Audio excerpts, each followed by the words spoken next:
Good morning to all of you. मैं जयपाल यादव आज आपका एक बार फिर से स्वागत करता हूं अपने online YouTube platform encyclopaedia of study पर। आज की क्लास में हम प्रीवियस ईयर के कुछ इम्पोर्टेंट क्वेश्चंस पढ़ेंगे जो भक्ति और सूफी मूवमेंट से आए हुए हैं। तो स्टार्ट करते हैं। फर्स्ट क्वेश्चन है, who among the following was not a Nayanar संत। और आपके ऑप्शन है सुंदरारार, अपार, संबंदार और अंडेल।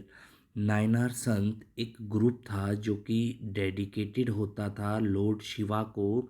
ये नायनार संत टोटल नंबर्स में 63 होते थे और ये 6 से 8th सेंचुरी के बीच में रहते थे। लेकिन इसमें से जो आपका अंडल है, अंडल ये आपका एक नायनार संत नहीं थी। ये एक बहुत ही इम्पोर्ट फीमेल पोइटेस थी तमिल लिटरेचर की। तो आपका करेक्ट आंसर है डी। अगला क्वेश्चन है, the female devotee Andal belongs to which part of the India. Andal बेटा साउदर्न इंडिया से बिलोंग करती थी और ये ओनली फीमेल अलवर थी जो कि साउथ इंडिया में रहती थी। अलवार एक ग्रुप होता था 12 संतों का जो डिवोटेड होते थे लॉर्ड विष्णु को, भगवान विष्णु की पूजा करते थे। इनमें से ज़्यादातर जो ये फीमेल डिवोटीज़ होती थी ये नॉर्थ इंडिया से आती थी। अंडेल एकमात्र ऐसी अलवर संत थी जो साउथ इंडिया से बिलोंग करती थी। थर्ड क्वेश्चन है, the leader of bhakti movement who focus on lord Rama was Namdev, Ramananda, Jayadev और विवेकानंदा। इसका करेक्ट आंसर है बेटा आपका रामानंदा। रामानंदा भक्ति मूवमेंट या भक्ति आंदोलन के वो संत थे जिन्होंने 14th सेंचुरी में सबसे ज़्यादा फोकस किया भगवान राम की वर्शिप के ऊपर। संत Ramananda was associated with which of the following branch.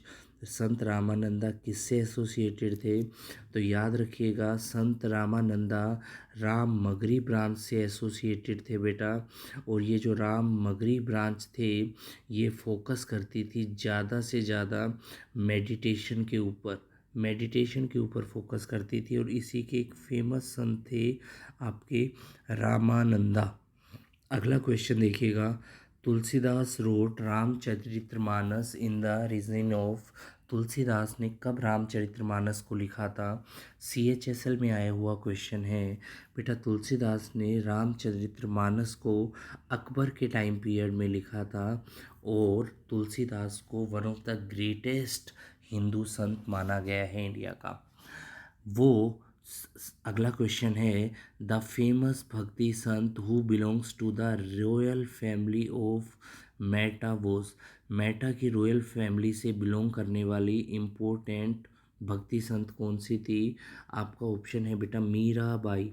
Mirabai 16th century की एक बहुत ही इम्पोर्टेंट संत रही है। इनके पिता का नाम रतन सिंह राठौर था जो कि मेरता से बिलोंग करते थे। अपने हस्बैंड की डेथ होने के बाद इन्होंने कृष्ण भगवान की तरफ पूजा करना इनका शुरू कर दिया और ये बहुत इम्पोर्टेंट फिगर थी और ये इतनी ज़्यादा डिवोटेड थी कि एक समय इन्होंने भगवान की पूजा के लिए और अपने रॉयल पैलेस चित्तौड़ को भी छोड़ दिया था। ये मेहता रॉयल फैमिली से आते थे। सेवन्थ क्वेश्चन है, हु वॉज द ग्रेटेस्ट भक्ति पोएट ऑफ महाराष्ट्र। महाराष्ट्र के सबसे ग्रेटेस्ट भक्ति पोएट कौन रहे हैं? बेटा आपका करेक्ट आंसर है तुकाराम। तुकाराम 1608 1608 से लेकर के 1645 तक एक बहुत ही इम्पोर्टेंट स्पिरिचुअल पोइट रहे हैं भक्ति मूवमेंट के साउथ इंडिया के दौरान।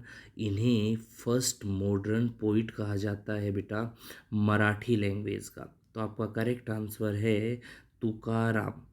अगला क्वेश्चन है, which of the following aspect is not common in both भक्ति एंड सूफी मूवमेंट। भक्ति और सूफी मूवमेंट में कौन सी चीज़ कॉमन नहीं है? और आपका करेक्ट आंसर है वर्शिप ऑफ आइडल्स।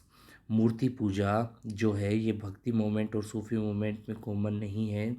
जहाँ भक्ति मूवमेंट की अगर हम बात करें तो वो गॉड और मैन की रिलेशनशिप के ऊपर बेस्ड है, जिसमें लव और वर्शिप होती है। तो इसमें ज़्यादातर आपकी भक्ति मूवमेंट्स में आइडल वर्शिप को इतनी तवज्जो नहीं दी गई।